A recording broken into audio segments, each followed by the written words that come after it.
Oi, tudo bem? Então, vim aqui hoje pra gente papear um pouquinho sobre a teoria política de Platão e Aristóteles, certo? Platão foi um dos primeiros filósofos, aí a gente vê muito ele, e nas suas obras ele foi o que começou a falar sobre algumas questões políticas e algumas questões éticas. Posteriormente veio Aristóteles, que deu uma ênfase muito grande às questões éticas, políticas e morais nas suas obras. Ouso até dizer que ele é um filósofo extremamente da política. Suas obras falam muito disso. Inclusive, todos os autores que vieram, que trataram sobre política, eles precisam remontar as leituras aristotélicas para poder fazer essa compreensão.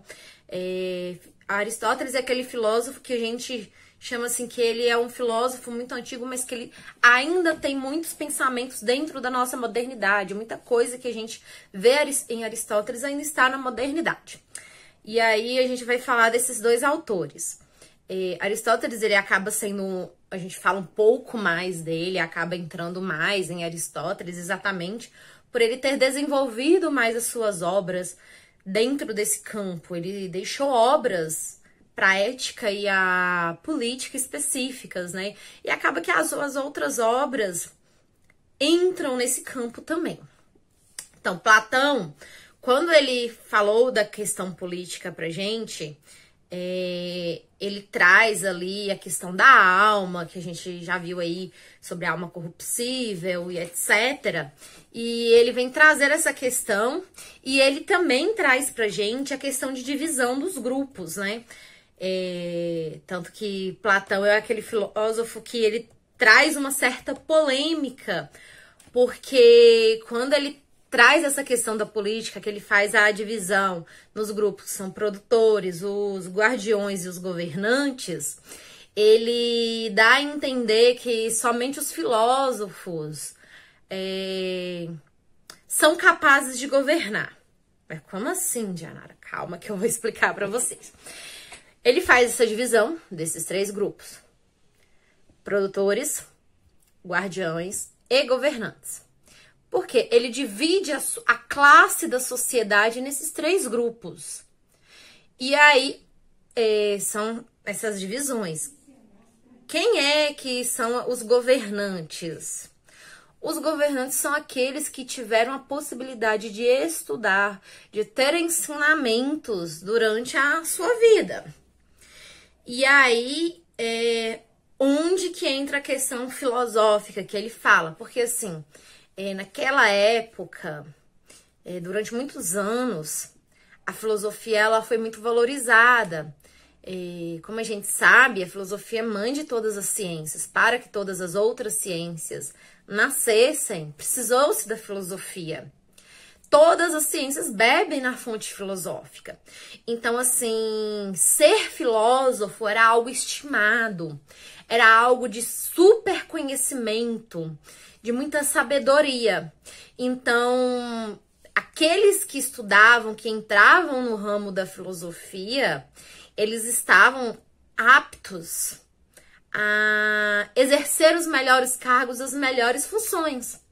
Então, se eles estavam aptos a isso, nada mais justo do que eles fossem governantes.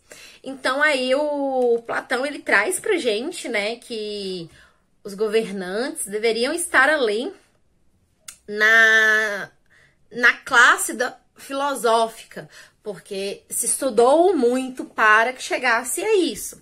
E a gente não pode deixar de lembrar que na época de Platão, a gente falava em aristocracia. Até Platão, o tipo de governo que se falava era o aristocrático, certo? E aí, após Platão, que aí a gente vai entrar em Aristóteles, nós vamos ver outros tipos de governos, né? E assim, naquela época, eles consideravam que a aristocracia era a melhor forma de governo. Aí eu deixo para vocês essa questão. Será que era a melhor forma de governo? Se você não sabe o que é aristocracia, aula de história, dicionário, Google, para saber o que é o sistema aristocrático. Então a gente fecha em Platão com esse entendimento do sistema político. Agora a gente fala do sistema político aristotélico, certo?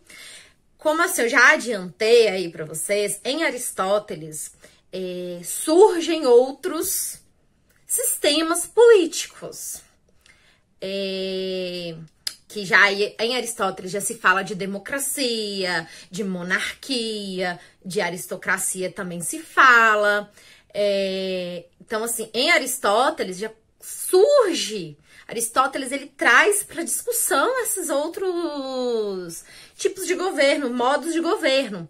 E ele começa a analisar ali quais que são os melhores modos de governo ou não. Quais que são mais justos para a população.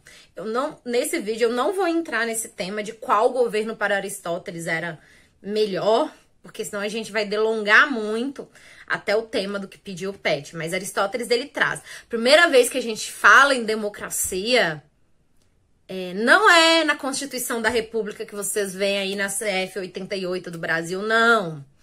Primeira vez que a gente fala em democracia é lá em Aristóteles. Então, quando a gente fala em sistema político, a gente tem que ir lá na filosofia para compreender.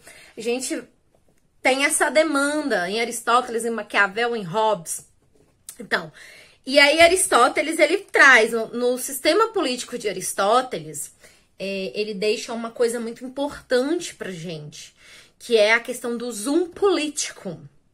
Mas o que é o zoom político? Aristóteles, no seu sistema político, ele deixa muito claro que o zoom político, traduzido, aí abrasileirado, né, nas nossas várias traduções, para homem político. Todos nós somos um zoom político. Todos nós somos homens políticos. Quando a gente fala, eu não gosto de filosofia, tudo bem. Você pode não gostar de filosofia. Ah, eu não gosto de política. Você pode achar que você não gosta de política, mas você tem que também aprender a gostar de política. Eu não preciso de política. Precisa. Sabe por quê? A vida é política. Todas as nossas escolhas são escolhas políticas. Escolhas políticas, a gente já vê isso lá desde Aristóteles, não é só eleger alguém. Tá muito além disso. Mas então, é isso que é o ser um político, é saber que o tempo inteiro nós estamos fazendo escolha. Toda escolha é um tipo de escolha política. E, além de sermos políticos, para Aristóteles, ele deixa outra coisa claro. Que para sermos políticos e termos bons governantes, a gente precisa de uma coisa chamada educação. Platão e Aristóteles, eles têm duas coisas em comum, que é o entendimento da importância da educação como método principal para uma sociedade evoluir. Em suas linhas diferentes de governos, eles falam disso, mas é muito claro nesses dois autores o como a educação ela é importante para ela formar zooms políticos, formar homens políticos, éticos e morais, porque em Aristóteles a política ela está acompanhada da ética e da moral. Então, assim, em resumo bem enxuto, quando a gente fala de Platão, de Aristóteles, nós estamos falando disso. Beleza? Beijo, até a próxima!